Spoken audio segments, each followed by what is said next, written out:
Everybody, let's learn some. Let's go. Once we get to animals, we got to go back to the Tanya. Okay, so let us go back to learning some Tanya, some Chassidus today in the morning. Torah gives strength. Torah gives a person health. Amen, amen. So let's learn some Torah, and thank you very much, all those that are praying for me. I'm fine. I'm all right. You get a cold. In Florida, you get a cold. It's like, New York, you get a crazy bus. This is it's a whole thing. Get a cold. Problem in Florida, when you get a cold, it doesn't leave. Okay. In Florida, it doesn't leave? What? We're holding chapter 29, I believe.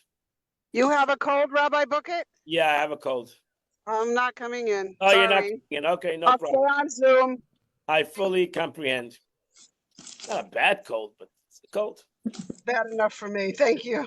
Sorry. My pleasure. I apologize. No, good. No. So everybody stay. That's why we have Zoom. Baruch Hashem. Everybody can sit and stay healthy and well. Now, the Rebbe says that an additional aspect that a Beinoni must contend with. Oh, we started this already. Freaking experiences like the frequent dullness of the heart, which comes as like a stone. Which we learned this already. Wait a second. Wait, let's go next page. We're holding the next page already. We're holding the next page.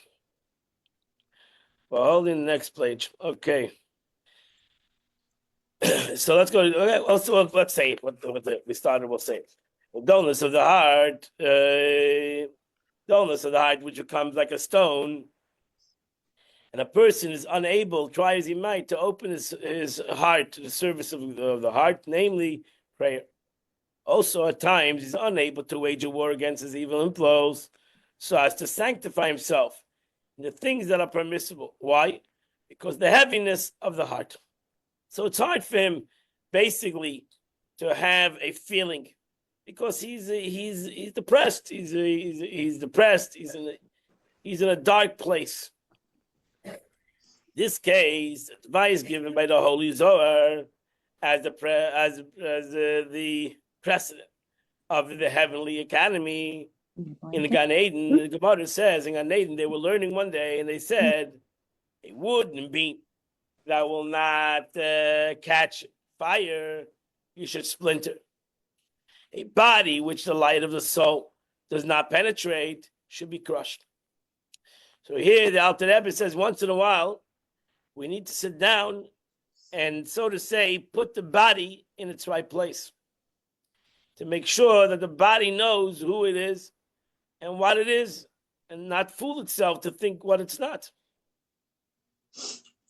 How does one do that? Reference for the light of the soul is that the light of the soul and the intellect does not illuminate to such an extent to prevail of the coarseness of the body. It says, the Gemara says that, really a child is born. He's born, the stages that he goes through, girl with the naming of the soul, and part of the soul comes in. But the majority of a child is a selfish entity. It's all about self. And therefore, according to halacha, even ultimately according to halacha, a child is not responsible for anything that it does.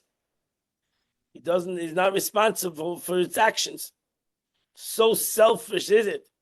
A child is so selfish, self-centered, that it's impossible to be responsible. He breaks something, his parents are responsible. But you cannot obligate a child. Even in capital punishment, you can in halacha, you cannot do capital punishment to a child. Because a child is a selfish, in essence, that's what he is. He has a selfish self. That's all he comprehends himself. It's hard to him to go above self.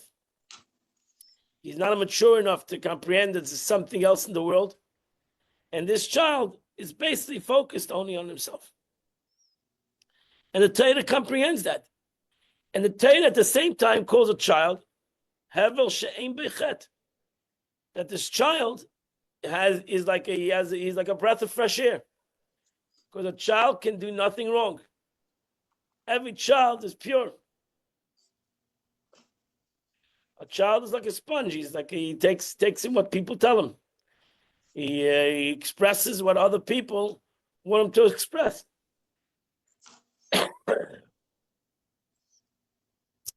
So when does a child become mature? He becomes mature when he's about mitzvah, or bas mitzvah, 12 years old or 13 years old. He becomes his nefesh elokis. Godly soul is more revealed in him.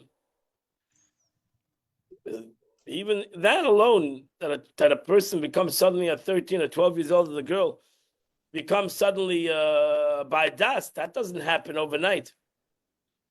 So even the Torah gives a person till 20 years old. So the Torah adds on 8 to 7 years to every child that he has time. It's a period of 7 to 8 years that the Torah gives a person the time to inaugurate the soul with his body, to be able that the soul should overcome the body. So this is a journey. So Bar Enish, the Gemara says, a person at 20, he becomes Bar Enshin. He becomes responsible for his action. Everybody over here is over 20. So you're past that stage. That's a 7-year itch. That's the original 7-8-year itch that we have between Bar Mitzvah and Bas Mitzvah and Bar Einshim, that we are responsible, we're ultimately responsible for the actions that we do.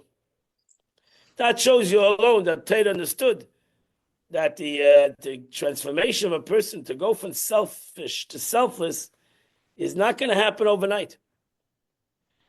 And really, it takes a lot of effort, takes a lot of work for a person to transform himself from being a selfish entity to be a selfless entity. And it might take a lifetime, ultimately, to be able to transform oneself to be a concept of a selfless entity, that he feels selfless.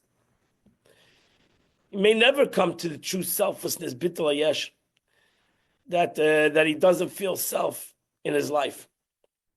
So really, this degree of coarseness, so to say, of the body over the soul is a lifelong journey. And it could be forever journey for a human being, how much coarseness of the body he has over his soul. How thick the wall is between the body and soul.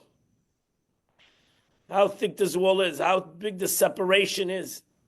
No light going through, some light going through, etc. So everybody knows the wall that he has.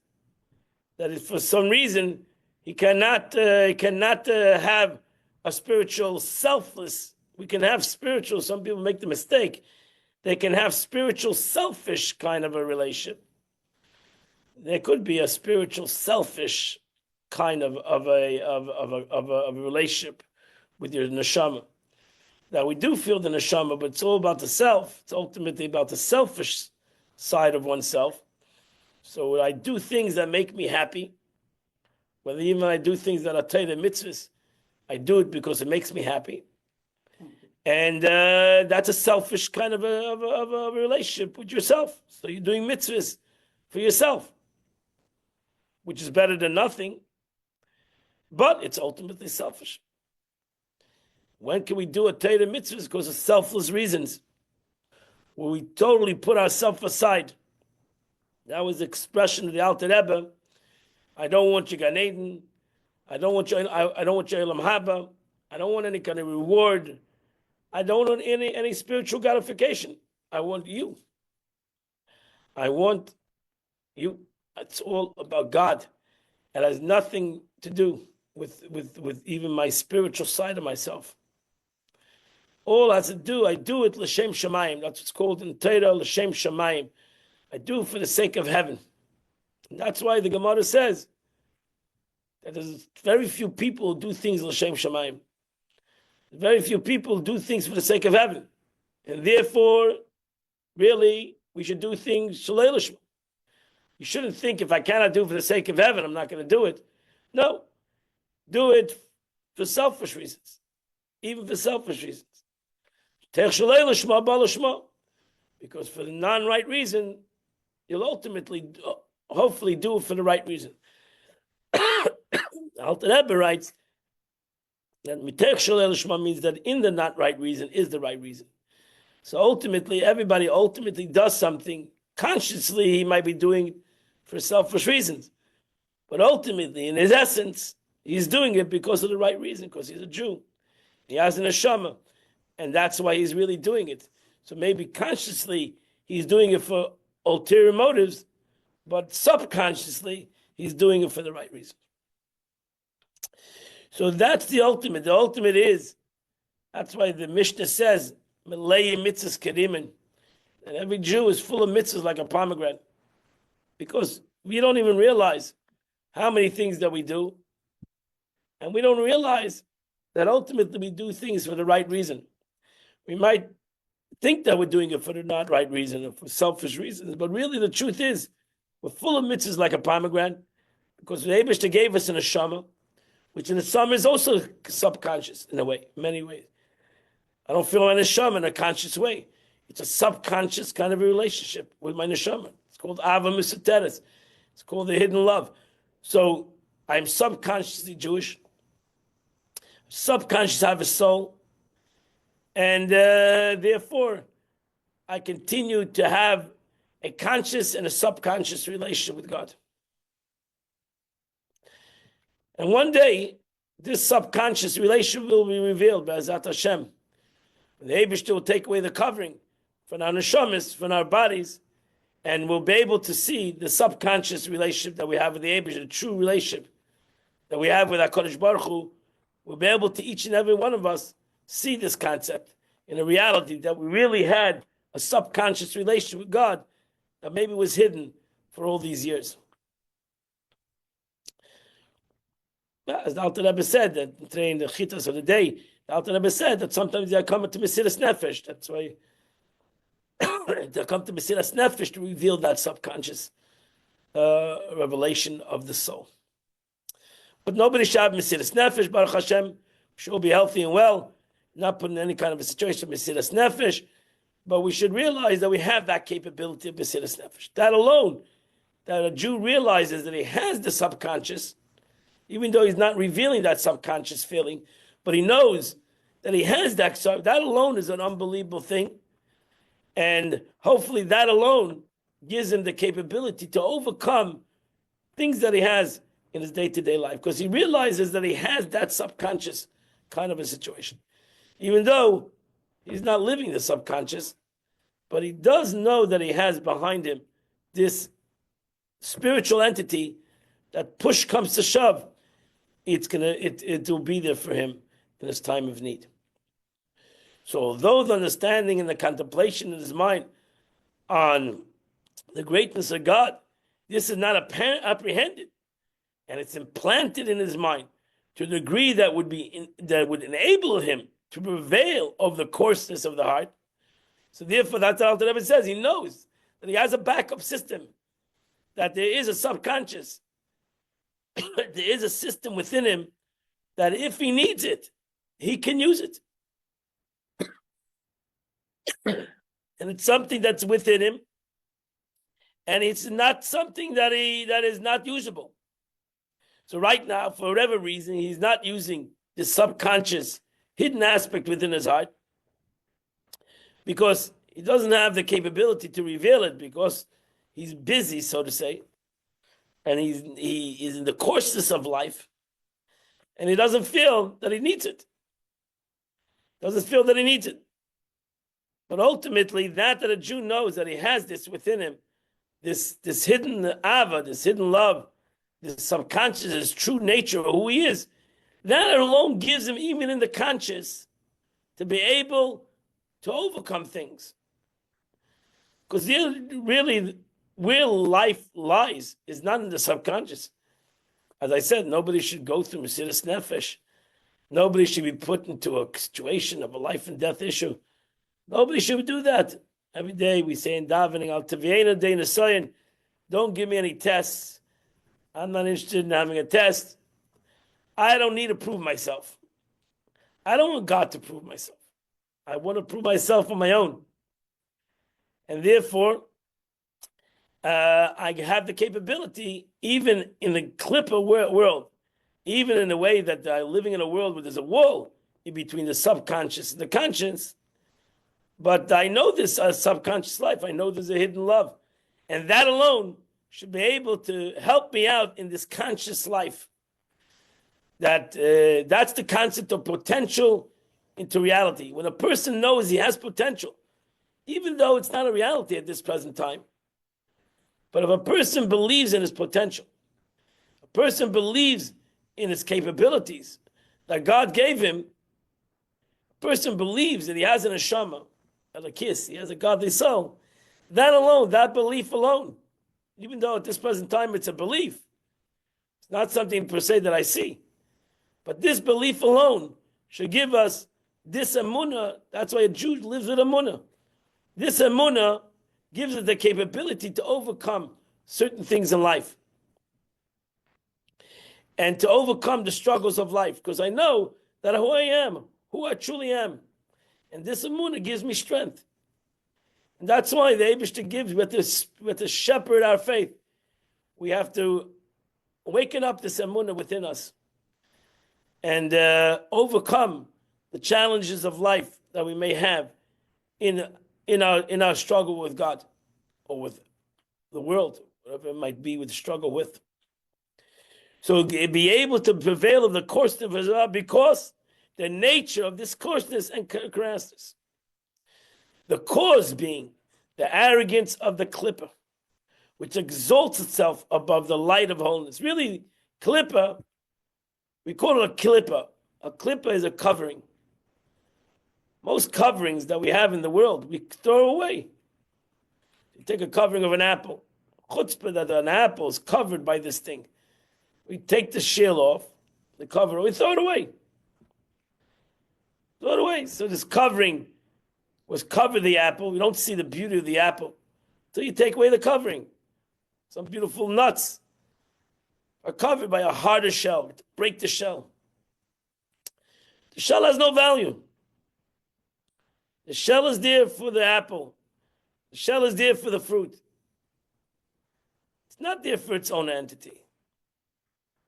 The covering is not there. The klippa, the ego of the klippa, the ego of klippa, the ego is part of klippa, is like any ego thing.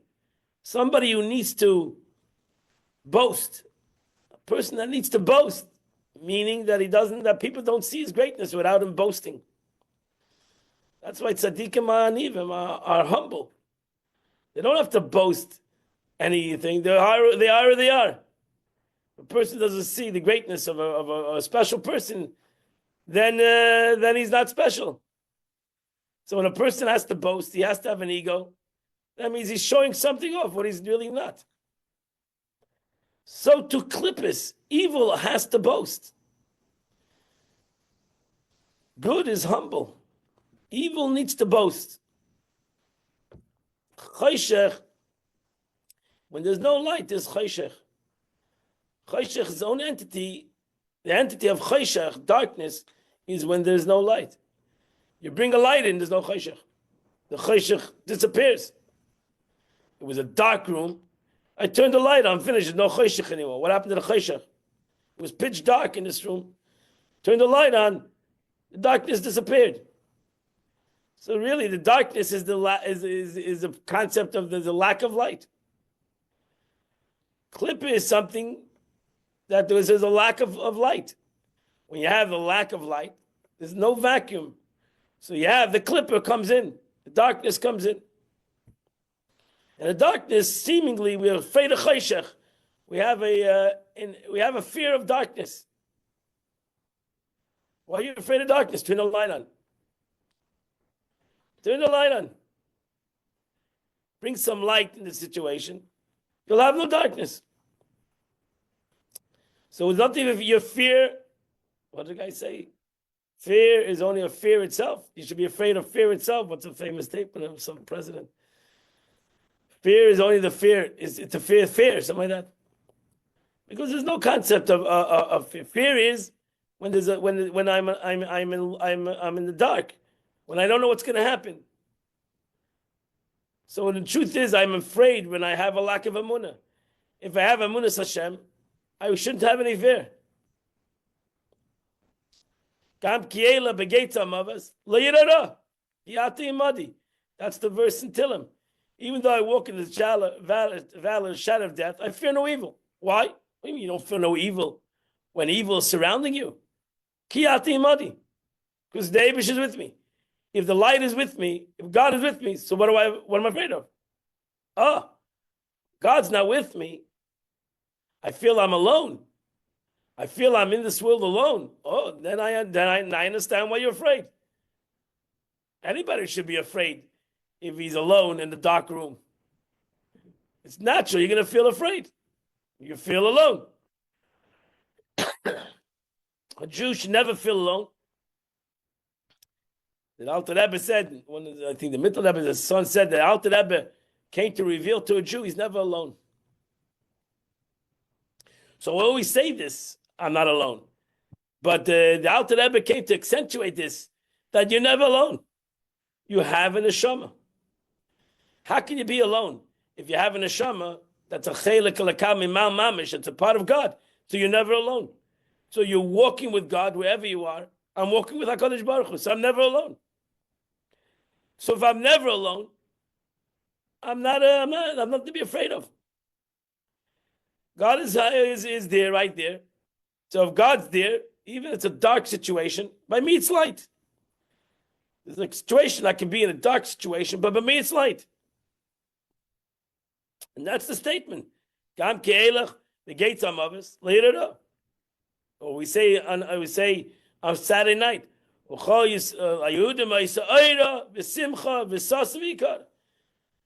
the Jewish people was light. When to the Jewish people, like last week's Pasha, correct? That's it. When by a Jew is light, then what are you afraid of? If there's light, if there's light, then there's joy. If there's light and joy, there's sasin, there's gladness. It's even greater than joy, gladness. And if there's sasin and simcha, there's vikar. There's beauty. So by a Jew, he's light. You're right. I'm in a dark world. I'm in a troubled world. I'm in a struggled situation. But by me is light. By me is light. So how is it possible that a Jew should say that's not light? Because he's separated himself from this light. He's put this wall up, and he doesn't believe that there's light. And suddenly he's in the dark. And when you're in the dark, there's a natural fear of the dark. And whatever the dark represents, it's physical darkness, spiritual darkness, choshech, loneliness, fear, unknown. When you're in the dark, you're unknown. Gemara says, "Summa chashav kemeis." Person that's in the dark, he's blind. It's like he's dead. Chas v'shalom. Because you don't know where you are. There's a lot of fear in that kind of situation when you don't know where you are, what's around you, where you're going.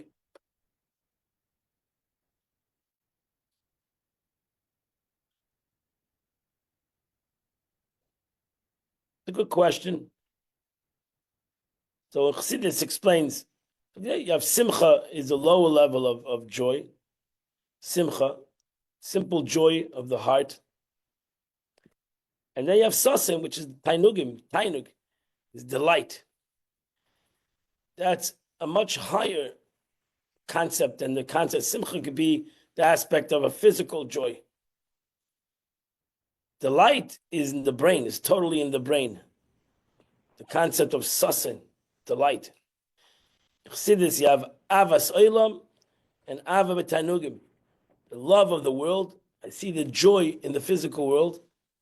And then there's ava b'tanugim. There's the love of delight. It's higher than the joy of the world. That's really chachma, the ava, the delight of wisdom. I see not the joy of the world. I see the joy, the purpose of the world. It's a whole different kind of a joy. I see the purpose of this. Right? So I can go to a wedding. I see the beauty of the wedding. A lot of good food. There's a nice, good band. There's good mashke. There's a lot of joy. But then I see the real purpose of this whole joy. I see this couple, that's what we're all here for, the joy. We're all here for the tainug. The real tainug is the unity of these two people that are coming together. That's a whole different world. Some people get lost in the joy of the wedding, they forgot why they came to the wedding for. They forget the chas and kala. The reason why they came to this wedding is the beauty of this union between these two people. And kala masameya chas and kala. That's really, we're here to give. So we actually receive a delight in the delight of this chas and kala, that are so happy. They don't care about the joy. They understand the whole purpose of this wedding, that they came together to create a mishpacha. It's a whole bigger thing than this whole wedding. This is just a step into the future. It's a whole different reality to them. And their joy is self-understood is on a higher level, hopefully. Their joy is on the plateau of Tainik. They're having a true delight in this joy, what brings them together and what creates a whole new reality in the world. Then there's the Ikar. The Ikar is the beauty in this situation, the outcome of this situation. Shalom bayis of this situation, the Ikar. It's a whole different journey. That's why marriage is a pull and shachas. Really, you should get up and make a bracha on marriage every day. Right? Why do you get up every morning and make a bracha on the marriage? Right? You make a bracha every day, and everything you do every day. You don't hold the bracha of yesterday. Right? You made a bracha on the apple yesterday. Today you got to make another bracha on the new apple. Why don't you make one bracha? And it's good for your lifetime of apples. One bracha for your neshama, and it's good for your lifetime. Because marriage is a pulnam shachas. It's brought down. It's a continuous thing that happens every second. So it's a continuous concept. That's why it's called kedusha. Marriage is called kedusha. It's a continuous, beautiful situation that's happening over here. The Eibishter brings souls together, and this continuates through their marriage and everything they do. And it brings shalom, it brings unity, and kedusha in everything they do throughout their entire lifetime.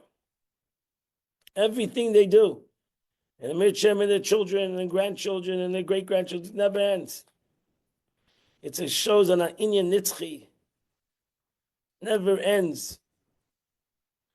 Continues to give and blossom. And the truth is, this concept of creating a home, whatever you build a home in this world, and you bring people into the Beis Chavad Chachami, you bring people to your home, then it's a pulam shechas. The home is a pulam shechas. It's a continuation. It's a pulam means an act. Shechas never ends. You don't realize what your home does. You can live your life without a home. Yaakov Avinu understood the greatness, and I want a home. I want a bias. I don't want a concept of spirituality. I can do it anywhere. I want a bias. I want to build a home.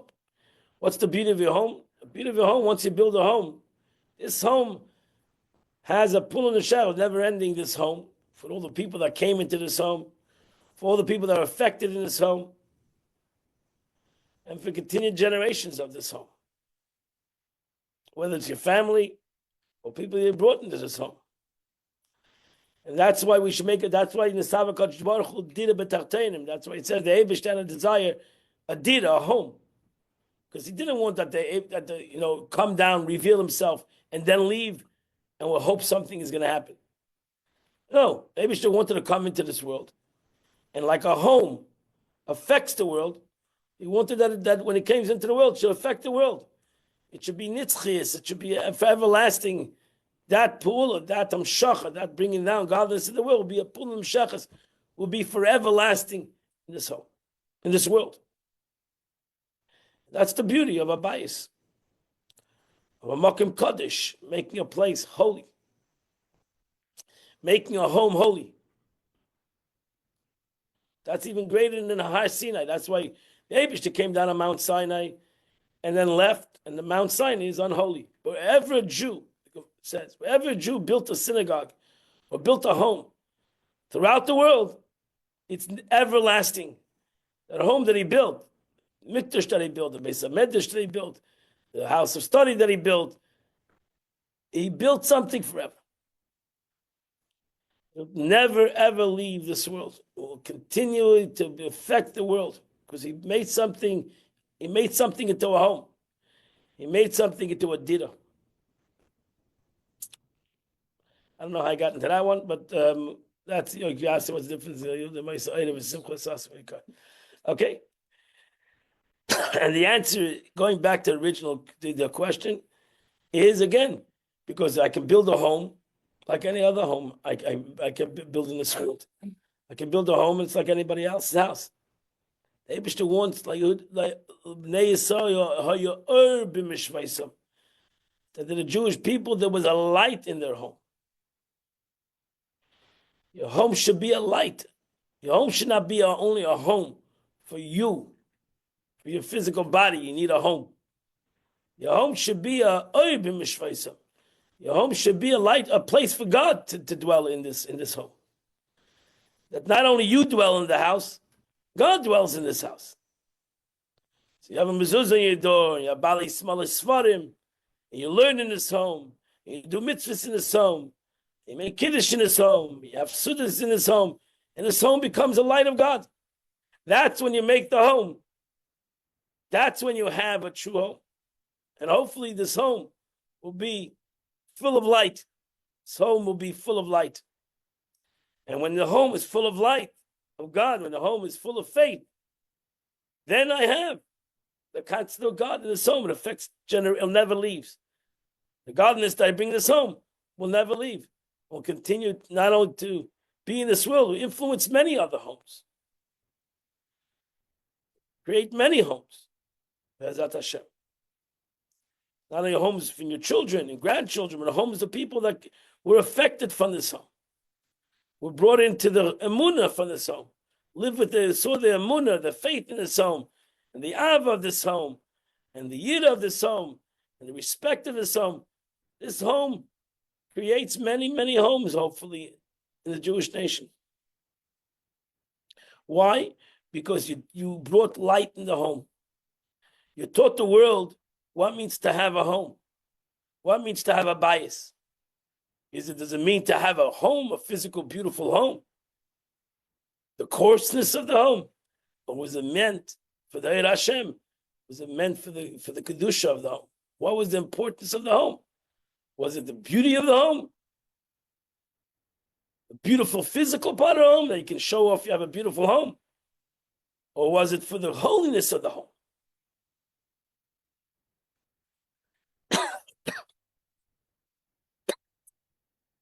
Fine. So you can have here the Alter Rebbe wants that a person should have. He should slowly take off the coarseness of the home. Make the true, reveal the true beautiness in the home. That's why it's called Shalom Bayis, peace in the home. Whether it's peace between a husband and wife, whether it's peace between the man and God, that I bring the peace in the home. There's peace in this house. There's a true beauty in this house. There's true earth in this house. This house is not just a beautiful home physically. There's a beautiful light of godliness in this house. And people can feel that. That there's a serenity, a beautiful concept is in this house. And that affects people. Trust me, what affects people is more than learning with them, is bring them to your home. Bring them to your home to a Friday night meal, another meal. Bring them to your home. Show them what it means to have a beautiful home. People don't realize what it means to have a beautiful home. People take a home as a place of refuge. And you have a roof over your house, your head. No, a home is where a person can feel himself, where a person can live his true self, and show. If you can show another person what means true self, and create. That's why the Rebbe, I believe, wanted that the Chabad should call it base Chabad. It's not a synagogue; it's a home. You have to try to create a homely feeling, and the person should come to his home. How does he feel in his home? Every Jew should feel comfortable in this home. That's a home. Making another person feel comfortable. That is the concept of achnosas orchim. Gadol achnosas orchim, yosim kabbalas pnei hashchina. The Gemara says, better to invite a person to your home and make him feel comfortable in your home than even receiving the face of God, so to say, a revelation of godliness. Because that's true. The relation of godliness can be for a second. It's hard to contain revelation of godliness. You can have a moment of inspiration. But your home, you create a godly home, you make people feel comfortable in your home, then you have brought godliness to a reality. And that's real. And that's something that stays. That's something that affects the world in many, many, many ways. So we should all have a base Chabad. We should all make our homes a base Chabad, a house that is open to everybody, and everybody should feel comfortable in this home. And we should come together for joyful things. That's what a home is. For learning, sad occasions if that happens in life. If people feel comfortable, they can express themselves and feel at home. Feel comfortable at home. That's when the klippa dissipates. When you make another person feel comfortable in your space, darkness dissipates. You make the person feel that he's not in the dark. He has somebody else in his life. That's why Avos Yisrael is so important, make another person feel that he's not alone. We're not alone. And we have somebody else that cares about us and feels our pain. You should realize when somebody else, you feel somebody else feels your pain, Lav Dafki can help you. It's already a big thing. Not everybody can help you. Some situations only God can help you, and you need to have the Eibush to help you. But that you know somebody else is there for you, not per se that he's not a doctor, cannot give you any kind of medicine, but he can be there for you. That alone is out of darkness. Out of darkness. We all need to bring people out of darkness. We need to be. The Rebbe Rashab said, he said, what is a chassid? A chassid is a lamplighter. A chassid is somebody who brings light into the world. Light for others, a lamplighter. He goes around the streets. Those days, many years ago, there was no electric. He used to be a lamplighter. He used to be a guy who used to go around the streets. He used to fill in the lamps with oil, and he used to light the lamps. He was a lamplighter. And because of him, there was light in the world. That's what we would do. We'd be a lamplighter. If a person wants to see the light, that's up to them. But we give the opportunity for people to see light. Every one of us should be a lamplighter. Every one of us should light up the world for another person. The Rebbe would say always, if you light up the world for another person, then you'll also get light. So when you're in darkness, become a lamplighter and give light to others, and you'll see that ultimately that'll come light to yourself. You bring light to yourself. You'll realize that you're not alone. You're not alone. And that's klippa. Klippa, the main objective of klippa is to bring darkness in the world, into your existence. That's klippa. That means a klippa. Klippa means a covering. So we have a light and we put a curtain up. Put a curtain up. I actually met a Jew many years ago. She lived in this beautiful home, but she was a dark home.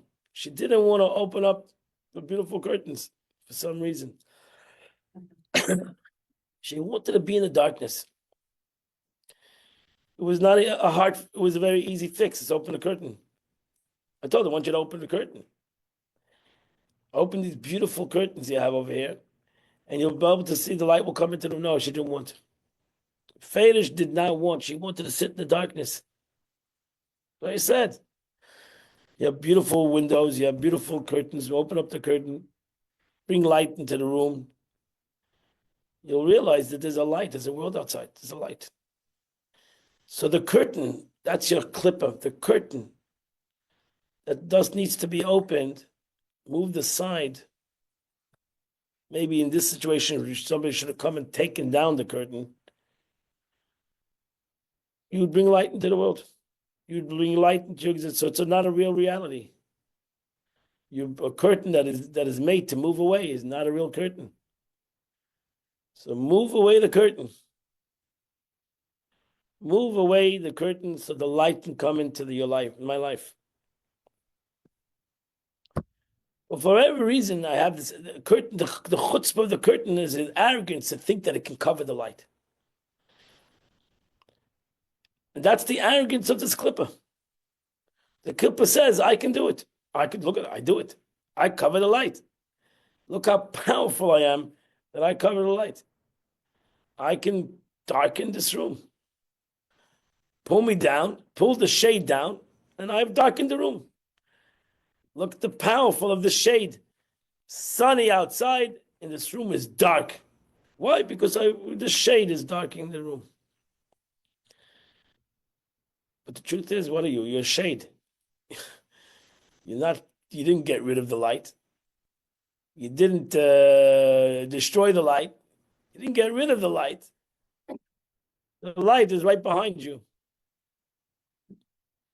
So really, you just need to move away the darkness, move away the shade, and the light will come in. That's ego. Selfish. When a person is selfish, all he thinks about himself is like a shade. Cannot see but himself. That's it. For some reason, he doesn't want to see the outside. He doesn't want to look at anything else. He only wants to look at himself. And that's all he has to do is open his eyes. You have a shade on your eyes, your eyelids. Open your eyes. Very good. Shade him. I like that. Very good. So therefore, when it comes to a clipper, get rid of the shades. Get rid of it. Throw it out. And that's the meaning of mavachle. Crush it. Get rid of it. Get rid of this shade, this curtain, this separation. Therefore, one must crush it and cast it down to the ground. That is to say, by setting aside a point in time to humbling oneself. Stop being so selfish. Humble myself. Give myself the opportunity to see above myself, to see out of myself. To realize it's a beautiful world out there. And therefore, you need to take that time. You need to take the time, as the Alter Rebbe says, Tikkun Chatzos. That's why the sages put aside a time at midnight. If you're still up, put aside that time. Separate self for a holy or more godly purpose. That is to say, by setting aside a appointed time for humbling oneself and considering oneself despicable and content with that this thing is darkness is a despicable thing. Darkness this shade is a despicable thing. Well, look what this shade is doing to me. Look what this wall is doing to me. Break it. Why would I want to live in darkness? Why would I want to put this wall in front of me? And therefore it's written, a broken heart, a broken spirit. This is the Sitra Achra, which was the very man himself in the Beinoni, to meet the parents. Is that him? In whose heart, the vital soul, which animates the body, is in a native strength. Hence, it's very man itself. It becomes him. Become a negative person, chas v'shalom. Then we see that it's real. Negativity is not a joke. Being a negative person is not a joke. Being in darkness is not a joke. Nobody should take it as a joke. And people should have compassion on people that live in darkness, because it becomes them. Becomes who they are. Become a negative person. We don't realize that what we do when we are negative people, when we live in a dark world, we become darkness, chas v'shalom. And therefore, nobody's going to help you. Everybody's waiting for some kind of miracle. That's why the Mishnah says, don't wait for a miracle. Crush it. Break this darkness. Get away from darkness. You're going to realize making yourself lighter will bring light to your life. Bringing light to your life will bring light to your life. I have to bring my own light to my life. If I'm waiting for some miracle to happen, you might wait for a long time. You need to bring light to your life. You need to break it. You need to push it, walk away from darkness. That's the parsha this week. Vayiso. The Eibush sells to a Jew. And then we sing. Vayiso. The Eibush says to a Jew, you want I should split the sea, you go. I'm not splitting the sea for you. You're going to split the sea. You're going to walk into the water and then it's going to split. You're going to split the sea. You're going to show that you can split the sea. Never brings down. That's why we sing Oz Yasha, because every day we should split the sea. Every day. We shouldn't wait for a miracle to somebody to come and split the sea for us. Same Chalal al Nes. Gemara says, don't rely on miracles. I'm a Lavai. Everybody should have a miracle. God bless you. I wish everybody does have a miracle. When Nashon walked in, the sea was not split already? No. He took the first step. He walked until his nostrils. Walked into water up to his waist. That's it. To his nostrils, it says. That's it. You got to walk in.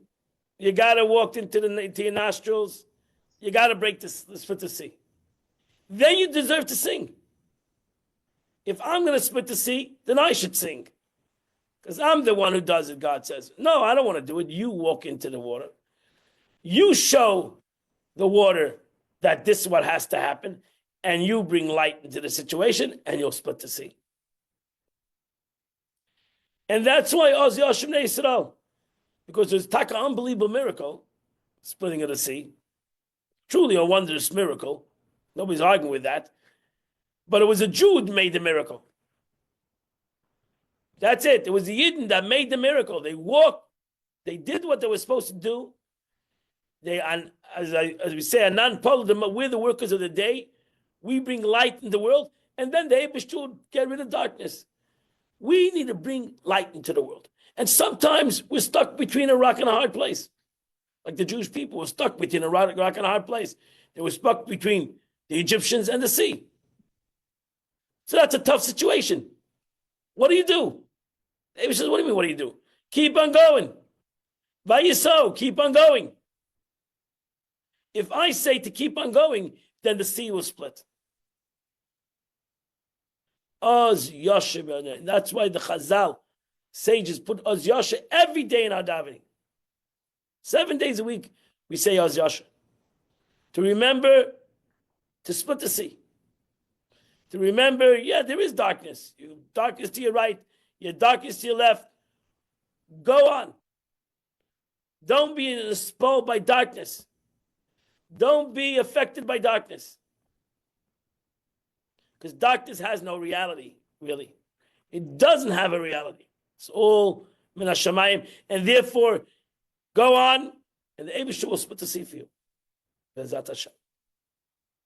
It will surely split the sea for you, that you'll realize that you're going with the Eibush wherever you go in life. Wherever God takes you, you're going with the Eibush. And that's why I start in the beginning. Gam ki'ela begeitz hamaves. Lo yidodo. I'm walking in the valley of the shadow of death. But a Yid has no fear because the Eibush is with me. So what am I afraid of? What am I afraid of? Whatever the Eibush wants, that's what's going to happen. And that's what God wants, and I'm not afraid. I have no fear because the Eibush is with me. And I'm not alone. And the Eibush just splits the sea. He splits this water. God, in essence, splits the sea for all our struggles. He splits it. What do you mean splits the sea? What is the beauty of splitting the sea? In the Azyasha, they walked within the dry in the sea. We know that the sea was not split, not like in Charleston Heston, the movie. The sea was split, totally split to two parts. It was actually like a tunnel. The Jewish people walked in the midst of the sea. It was a tunnel. They had the sea around them. They had the sea around them. Imagine even walking through the sea, the fear of walking through the sea. Right? They're walking through a sea. It's not like, oh, if it's split, you say, wow, there's two, I see the sky. No, they walk b'soichayam, in the midst of the sea. So that means they were surrounded by water. As they were walking through the sea, they were surrounded by water. But their feet, by Abasha, their feet was walking on dry land. Their feet was on dry land. It was a revelation. They saw the essence of the sea. What do you mean they saw the essence? They went into the belly of the sea, so to say. They went into the essence of the sea. Kol b'yasha yesh b'yabasha, the Gemara says, whatever's on the Yabasha, yesh b'yam. Everything that it's in the dry land is in the sea. So what's the difference? The Gemara, that's a Gemara statement. Kol b'yasha yesh b'yabasha, yesh b'yam. Whatever is on the dry land is in the sea. So what's the difference between the dry land and the sea? If everything that's in the dry land is in the sea, so there's no difference. So what is the difference? So Chassidus says, the Gemara means, the world, dry land is Alma Galia, is the revealed world. The sea is the hidden world. Alma Discasia, the hidden world. What happened at crossing of the sea was the Jewish people saw the hidden world, the revelation of the hidden aspect of godliness. And that's why it says, Ra Shif Chalayam. The Gemara, this is the Gemara again, which is hard to understand without learning Chassidus really. Ra Shif Chalayam, that a maidservant saw at the crossing of the sea what even the Nevi'im did not see. I mean, every Jew saw a revelation of godliness. This is before Matan Torah. Saw a revelation of godliness at the sea, what even the greatest prophets didn't see. And that's why the Yidden said in the Shira, they said, Zeh Keli Vanveyo. This is my God. Zeh. Whenever you say Zeh in the Torah, you should know.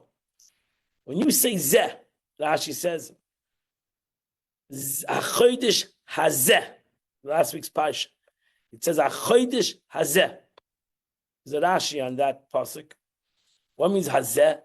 When it says Hazeh, the Rashi says the meaning of Hazeh means that the Eibusha showed it to him. God showed him Kiddush HaLavana. God showed him exactly when the Lavana is renewed. It's a very difficult calculation. But the Eibush just showed him like with his fingers. That's the expression of Rashi. Kizeh. The Eibush just showed him. When I say Zeh, I'm pointing at you, pointing at something. Zeh, Keli, Vanveyu. This is God, and I shall beautify it. Zeh. The Yidden pointed, so to say, with their fingers, and it was revealed to them the most hidden concepts of godliness at that moment. To every Jew. Man, woman, and child. That's what happens when you split the sea. That's the difference between the splitting of the sea and Matan Torah even. Each one of them has their own concept. But the splitting of the sea is even greater in a way than Matan Torah. Because every year that the splitting of the sea saw a revelation of godliness, which they didn't see at Matan Torah. Even at the giving of the Torah. They had that capability to be. Why? Because it didn't come. Matan Torah is a gift from God, but the splitting of the sea is the avodah of a dream. Jews split the sea. The Jews broke.